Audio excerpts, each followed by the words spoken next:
مصطفیٰ جانے رحمت تیرا ہو سلام، شمع بز میں ہدایت تیرا ہو سلام، شہر یار ارم تاجدار حرم نوبہار شفاعت تیرا ہو سلام، مصطفیٰ جانے رحمت تیرا ہو سلام۔ کاش محشر میں جب ان کی آمد ہو، کاش محشر میں جب ان کی آمد ہو،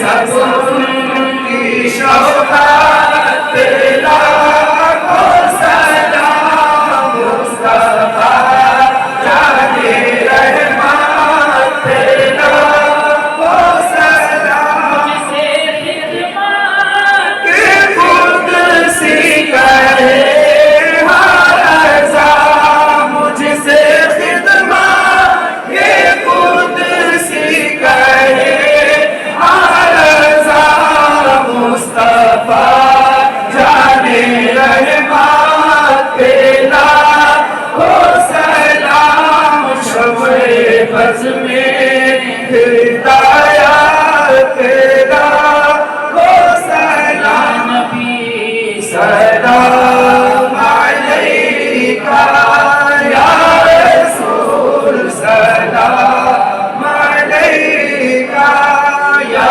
حبیب، سلام علیکہ، صلوات اللہ علیکہ۔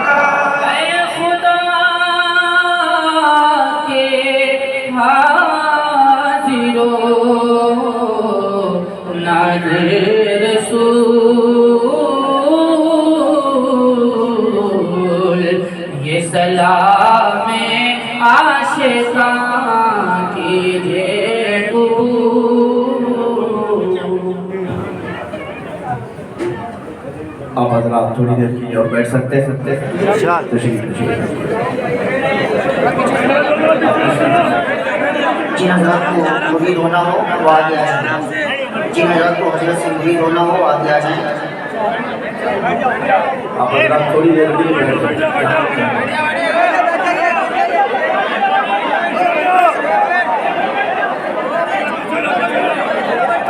لبیک یا رسول اللہ، لبیک یا رسول اللہ، لبیک یا رسول اللہ۔ بیٹھ جائیں۔ میں آپ سے کر رہا تھا، عرب تمامی حضرات سے گزارش ہے کہ خاموشی کے ساتھ تھوڑی دیر اور بیٹھیں۔ میں آپ سے یاد کر رہا تھا، عموماً میں اس طرح آپ کے سامنے بہت جوش میں تقریر کرنے کا عادی نہیں۔ میں نرم گفتگو کو پسند بھی کرتا ہوں، لیکن جہاں میرے آقا کی محبت کی بات آئے جذبات بے قابل ہوتے اور ہونا بھی چاہیے۔ حضور پاک صلی اللہ علیہ وسلم سے اگر کسی کے جذبات نہیں ہے تو گویا کہ وہ بے غیرت آدمی ہے، بے غیرت آدمی ہے۔ آپ لوگ کچھ چلا آپ لوگ جو خاموش کروا رہے ہیں وہ خاموش ہو جائیں تو سب خاموش ہو جائیں۔ یہاں مائک ہمارے پاس ہے، اعلان کے دوران سب سن رہے ہیں، آپ کی آواز سے زیادہ یہاں سے آواز جائے گی، آپ خاموش ہو جائیں۔ بیٹھ جائیں، ممبر والے بھی بیٹھ جائیں۔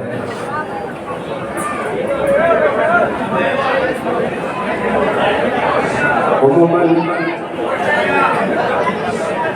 تقریر کے بعد میرے عزیزوں ایک خاص اعلان بھی ضروری ہے کہ صرف اور صرف جلسے اور تقریر ہی یہ کام نہیں ہے، بلکہ زمینی اعتبار سے اہل سنت و جماعت کا کام ہونا چاہیے۔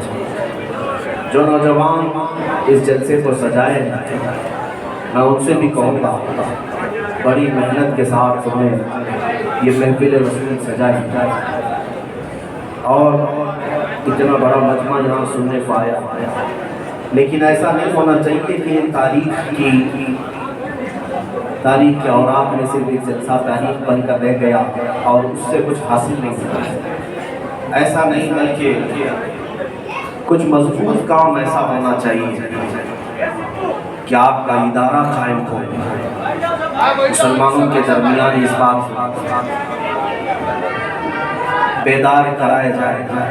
مثال کے طور پر میں آپ کو ایک بات بتاتا ہوں، انشاءاللہ العزیز ہم نے ابھی یہ طے کیا ہے، جلسے تو ہوتے رہیں گے، تقریریں ہوتی رہیں گی، لیکن کب تک اس کے لیے ہم ایک بہت ہی عالی شان ادارہ قائم کر رہے ہیں، مرکز ناموس رسالت، حضور پاک صلی اللہ تعالیٰ علیہ وسلم کی عزت پر. اور میرا یہ خواب ہے، میں آپ کے سامنے رکھ رہا ہوں، علماء بھی یہ کام کریں گے انشاءاللہ. اور جب یہ سکسیس ہو جائے، کامیاب ہو جائے، تو ہر شہر میں، ہر اسٹیٹ میں قائم کریں. ادارے کا مطلب صرف ایک مدرسے کی بات نہیں کر رہا ہوں، ایک ایسی اسکول جہاں بچے پہلی جماعت سے لے کر 10ویں تک ہمارے پاس پڑھیں تو وہ عالم بن کر کے نکلیں. حالات بڑے سخت ہیں، ہمارے بچوں سے دین چھین لیا جا رہا ہے، ان کو خبر بھی نہیں ہوتی، ضروری دعائیں، ضروری باتیں، مسائل تک نہیں معلوم ہوتے. اس کی وجہ یہ ہے کہ علماء سے تمہارا تعلق کم ہو گیا ہے. مسجدوں میں گئے، پیچھے نماز پڑھے اور چلے گئے. مدرسوں میں کون لوگ جاتے ہیں وہ تو آپ کو پتہ ہے. آج مدرسوں کا حال یہ ہے، جو نہایت غریب لوگ ہیں وہ سوچتے ہیں کہ مدرسہ بھیجنا چاہیے. ایسا نہیں، یہ دین کی حفاظت کے قلعے ہیں. جو کیپیبل ہیں، اپنے گھر سے اچھے ہیں، ان کو چاہیے کہ اپنے بچوں کو پڑھائیں. ان کا بچہ جب بہترین عالم بنے گا تو وہ دین کی خدمت زیادہ کر سکے گا، وہ معاش کے چکر میں ادھر ادھر نہیں بھٹکے گا. میرے عزیزوں، جو ادارے کی بات میں کر رہا ہوں، ایک ایسا اسکول قائم ہو رہا ہے انشاءاللہ جس میں پہلی سے لے کر 10ویں تک کی تعلیم میں بچہ عالم بھی بن جائے. اس کے علاوہ اسی کیمپس کے اندر ایک ہاسپٹل بھی بنائے گا. یہ ضروری ہے. میرے آقا صلی اللہ تعالیٰ علیہ وسلم کی تعلیمات لوگوں تک پہنچنے کا یہ ذریعہ ہے کہ ان کے نبض تم پکڑو، ان کی ضروریات کو پوری کرو.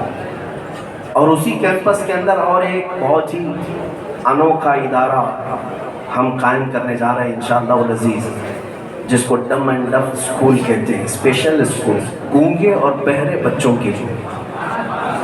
وہ اس لیے کہ گونگے اور بہرے ہوں تو ایسا نہیں کہ وہ صرف بھیک مانگنے کے لیے سڑک پر بھیج دیے جائیں. ان کا بھی حق ہے وہ تعلیم حاصل کریں. میرے مصر میں 3 استاد ایسے ہیں جو نابینا بچپن سے، یعنی پیدائشی نابینا. ایک استاد تو ایسے ہے کہ انہوں نے 40 سے زیادہ کتابیں لکھی، پیدائشی نابینا. اور ان کو لے کر میں بریلی شریف حاضر بھی آیا تھا. حضور تاج الشریعہ رحمۃ اللہ علیہ نے بھی ان کا ادب کیا. وہاں سے ہمیں یہ پتہ چلا کہ نابینا ہو جانا یا گونگا بہرا ہو جانا یہ تمہاری تعلیم کے لیے رکاوٹ نہیں بننا چاہیے. انہیں بھی بہترین تعلیم دی جائے. اور ایک ادارہ اس میں ایسا بھی ہم قائم کرنا چاہتے ہیں. میں آپ کو یہ کیوں بتا رہا ہوں، عنقریب بتاتا ہوں. ریہابلیٹیشن سینٹر، ریہاب جس کو کہتے ہیں، وہ نوجوان بچے جو نشہ میں ایڈکٹ ہو چکے ہیں اور ایسے نشیڑی کے نشہ چھوٹتا نہیں، ان لوگوں کے لیے وہ کیمپ قائم کیا گیا ہے. 6 مہینے سال بھر وہاں رہیں گے تو تربیت کے بعد ان کو ایک صالح انسان بنا کر فارغ کریں. اور اسی کیمپس کے اندر ایک اولڈ ایج ہاؤس بھی قائم کرنا ہے. وہ بوڑھے لوگ جن کو ان کی اولاد چھوڑ چکی ہے، وہ در در کی ٹھوکریں کھاتے ہوئے کبھی کسی آشرم میں کسی جگہ پناہ لے لیتے ہیں.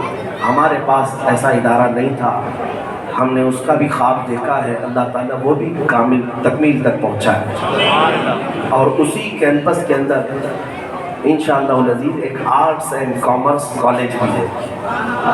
یہ ہے کام جو زمینی کام جو قیامت تک باقی رہ جائیں گے، امت کو نفع دے گا. لہٰذا آپ حضرات بھی یہ سوچو کہ اللہ تبارک و تعالیٰ نے اگر کسی کو طاقت و قوت دیا ہے، اہل ثروت حضرات، تو وہ ان اداروں کے قیام میں اپنا مال لگائیں. میں بہار گیا تھا، کئی جلسے ہیں، اور ایک صاحب رپورٹ لے کر کے آئے تھے، انہوں نے کہا تقریباً سال بھر میں 4000 جلسے ہوئے صرف ایک اسٹیٹ کے اندر۔ میں جلسوں کا مخالف نہیں ہوں، یہ بھی دین پھیلانے کا ایک ذریعہ ہے، لیکن اس میں لاکھوں روپے خرچ کرتے، ایک جلسے میں 4-5 لاکھ روپے خرچ اور کئی کروڑوں کا خرچ ہوا۔ ٹھیک ہے، حضور کی محبت کے لیے محفل سجایا، لیکن پورے بہار میں گھوم پھر کر کے دیکھا گیا اہل سنت و جماعت کے پاس کوئی یونیورسٹی ہے، کوئی ایسا ادارہ ہے جو تمام فنون کو ہمارے بچوں میں منتقل کرنے کا بہترین مرکز ہو۔ میرے عزیزوں، یہ سوچنے کا وقت ہے، اور ممبئی والے اس بات کو اچھے طریقے سے کر سکتے ہیں۔ علماء سے بھی میں کہوں گا زمینی کام کی طرف توجہ دیں۔ آج اگر ہم بیج بوئیں گے تو کل ہمارے بچے فصل کھائیں گے، اور اگر اسی طرح رہ گئے تو آگے چل کر کے جلسوں کا کیا ہونا ہے یہ بھی بڑا مشکل نظر آتا ہے، اور حالات ایسے سخت بنائے جا رہے ہیں کہ مدرسوں کی زندگی بھی خطرے میں ہے۔ ان تمام حالات میں ہمیں سوشل ایکٹیویٹیز کی طرف بھی سوچنے کی بہت زیادہ ضرورت ہے۔ آپ غریبوں کی طرف جو ویلفیئر سوسائٹیاں ہیں کام کرتی ہیں، اچھا ہے، لیکن اس کو منظم طریقے سے کرنے میں آپ کھڑے ہوں گے انشاءاللہ العزیز۔ میں فقیر یہاں پر یہ اعلان بھی کر جاتا ہوں کہ اللہ نے مجھے جو استطاعت دی، جو طاقت دی، میں نے اپنے اعتبار سے کھڑے ہو کر بنیاد رکھنے کی کوشش کی ہے۔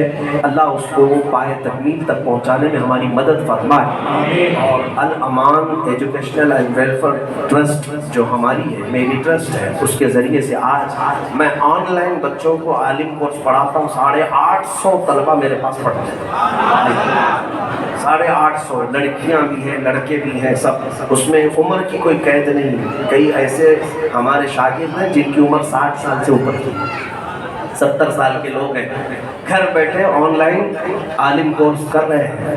تو جب آج دنیا نے انٹرنیٹ میں یہ ساری سہولیات دی ہیں تو ہم اپنا دین پھیلانے اور میرے نبی کی محبت پھیلانے میں کیوں نہیں استعمال کریں؟ ان چیزوں کا استعمال کر رہے ہیں۔ انشاءاللہ العزیز ہم یہ جو کاموں کی بنیاد رکھ رہے ہیں، اللہ تعالیٰ اس میں برکت عطا کرے، اور علماء کی دعا بھی ہو، آپ کی بھی دعا ہو، اور ہمارے شانہ بشانہ کھڑے ہو کر ان کاموں کو کرنے کی کوشش بھی کریں گے انشاءاللہ۔